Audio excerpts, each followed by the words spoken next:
तीन दामाद की सास पार्ट 2। अब तक आपने सुना कि कावेरी जी अपनी तीनों बेटियों ईशा, मोहिनी और सुहाना की शादी तीन घर जमाई लड़कों के साथ करवा देती है। उन्हें लगता है कि ये लड़के शायद घर का कामकाज संभाल लेंगे, लेकिन उनके तीनों घर जमाई बहुत आलसी थे। वो नौकरी भी नहीं करते थे और बाहर का काम भी नहीं। कावेरी जी ने अपनी बेटियों से कहा कि वो प्रेगनेंसी का बहाना बनाकर अपने पतियों को सबक सिखाए। अब सुनिए आगे। मम्मी, आपने जैसा कहा था हमने वैसा ही किया, लेकिन देखिए ना, विवेक का हाल तो वैसा का वैसा ही है। घर में ना सुबह का नाश्ता बनता है और ना खाना। नौकरी पर जाने की बात करूं तो खाने को दौड़ते हैं मुझे।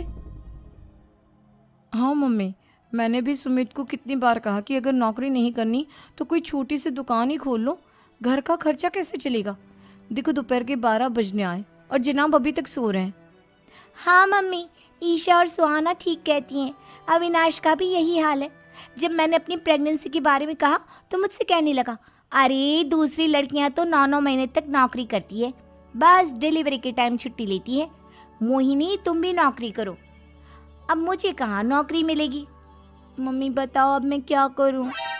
हे भगवान, क्या सोचकर घर जमाई दामाद लाई थी मैं कि मेरी बेटियां मेरे पास रहेंगी और खुश रहेंगी, लेकिन इन आलसी दामादों ने तो हमारी जिंदगी को भी प्रॉब्लम में डाल दिया है। मैं तो कहती हूँ मम्मी, हम लोग वापस अपनी जॉब पर जाना शुरू कर देते हैं।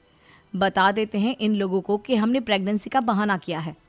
नहीं नहीं बेटा, ऐसी गलती भी मत करना। अगर तुमने ऐसा किया तो इन तीनों की आदत और ख़राब हो जाएगी। अरे आज नहीं तो कल कभी तो तुम प्रेग्नेंट होगी, तब वापस यही प्रॉब्लम आएगी। तब क्या करोगी तुम तीनों? हाँ मम्मी, आपकी बात तो बिल्कुल सही है। इन लोगों को तो सुधारना ही पड़ेगा। लेकिन कैसे? अपने बच्चों के आने की खबर सुनकर भी इन लोगों पर कोई असर नहीं हो रहा। पैसे कमाने के लिए घर से बाहर निकलना ही नहीं चाहते ये तीनों। अब मेरे दिमाग में एक प्लान आया है। तुम तीनों चिंता मत करो, उन तीनों को बुलाओ, फिर मैं बात करती हूँ। थोड़ी देर बाद कावेरी जी अपने तीनों दामादों को सामने बुलाकर अपनी बात कहना शुरू करती हैं। अविनाश, सुमित और विवेक, देखो बेटा, मैं ना तुम तीनों से बड़ा प्यार करती हूँ, इसीलिए तो तुम्हें घर जमाई बना कर रखा है मैंने। अरे मम्मी जी, सीधे सीधे कहिए ना, क्या बात है? प्यार तो हम भी आपको बहुत करते हैं। अरे मम्मी जी, आपकी इज्जत भी बहुत करते हैं। अरे भाई, आपके जैसी सास और कमाने वाली बीवी सबको मिलती है क्या? हाँ मम्मी, विवेक और सुमित ठीक कह रहे हैं। आपकी बेटी से शादी करके मेरी तो ज़िंदगी ही अच्छी हो गई है। जानती हूँ मैं, और ये भी जानती हूँ कि तुम तीनों अपने अपनी बीवियों से बहुत प्यार करते हो। बेटा, बात ऐसी है कि हमारे कुल गुरु ने कहा है कि प्रेग्नेंट होने के बाद मेरी तीनों बेटियां शुरू के 4 महीने हमारे गांव में जाकर रहेगी, जहां मेरे चाचा जी रहते हैं। अरे लेकिन क्यों मम्मी, गांव में जाकर रहने की क्या ज़रूरत है इन तीनों को? वो क्या है ना बेटा, हमारे परिवार को एक श्राप है। अगर मेरी बेटियों ने यहाँ पर बच्चा पैदा करने की कोशिश की तो उनके बच्चों को कुछ भी हो सकता है।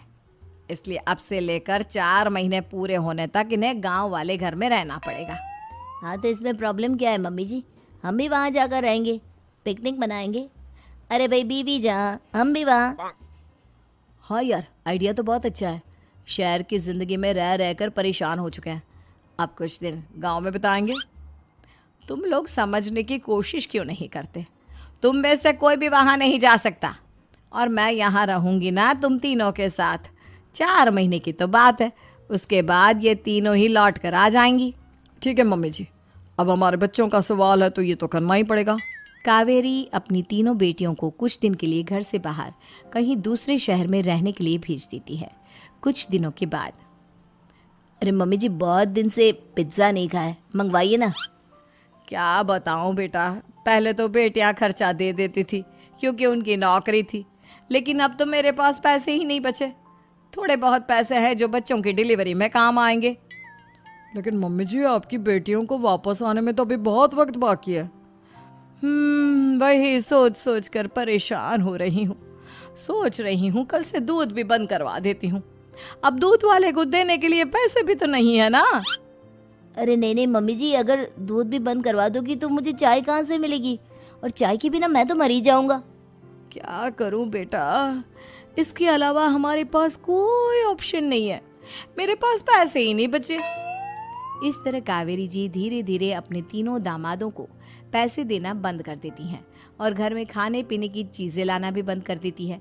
अब वो तीनों बुरी तरह से परेशान होने लगे थे और इसलिए एक दिन तीनों प्लान करके घर से बाहर निकलते हैं और बाजार में जाने के बाद यार अच्छा खाना खाए हुए कितने दिन हो गए, पता नहीं कब अच्छा खाना मिलेगा।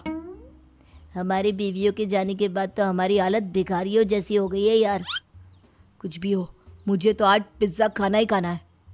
जेब में 1 रुपया नहीं है और पिज्जा खाएगा, कहाँ से आएंगे पैसे? अरे देख वहाँ सामने बोर्ड पर क्या लिखा हुआ है, कंप्यूटर पर काम करने के लिए एक आदमी की आवश्यकता है। भाई मैं तो जा रहा हूँ, काम करूँगा और शाम तक पैसे लाकर आराम से पिज्ज़ा खाऊंगा। जा जा, तुझे कोई काम नहीं देने वाला, हम तो घर जा रहे हैं। चल भाई सुमित। सुमित और अविनाश वहाँ से चले जाते हैं और विवेक उस कंप्यूटर शॉप पर सारा दिन काम करके 5,000 रुपये कमा कर घर लौट कर आता है और अपने खाने के लिए अच्छी अच्छी चीज़ें भी लेकर आता है। ये देखकर विवेक और सुमित के दिल में भी कुछ पैसे कमाने की इच्छा जागती है। अरे सुबह सुबह कहाँ चल दिए तुम? मम्मी जी एक बहुत अच्छी जगह मिली है, कंप्यूटर पर काम करने के 5,000 मिले थे कल मुझे। अगर रोज़ काम करूँगा तो पूरे 40,000 की तनख्वाह। अरे वाह, ये तो बहुत अच्छी बात है दामाद जी, आपको जाना ही चाहिए। सुमित और अविनाश विवेक को इस तरह तरक्की करते देखकर परेशान हो जाते हैं और वो दोनों भी काम की तलाश में निकल पड़ते हैं। धीरे धीरे उन दोनों को भी काम मिल जाता है। अब कावेरी के तीनों दामाद छोटी मोटी नौकरी करके अच्छा पैसा कमाने लगे थे। एक दिन कावेरी उन्हें अपने पास बुलाती है। अरे वाह, विवेक 40,000 कमा लेता है, अविनाश 60,000 और सुमित तुम भी 40,000 के आसपास कमा ही लेते हो। कुल मिलाकर तुम अच्छे खासे पैसे कमा रहे हो बेटा। हाँ मम्मी जी, बहुत मज़ा आता है जब महीने के एंड में मोटी रकम हाथ में आती है। पूछिए मत मम्मी जी, घर में रहकर रोटी बना बना कर और तो जैसा महसूस होने लगा था मुझे तो।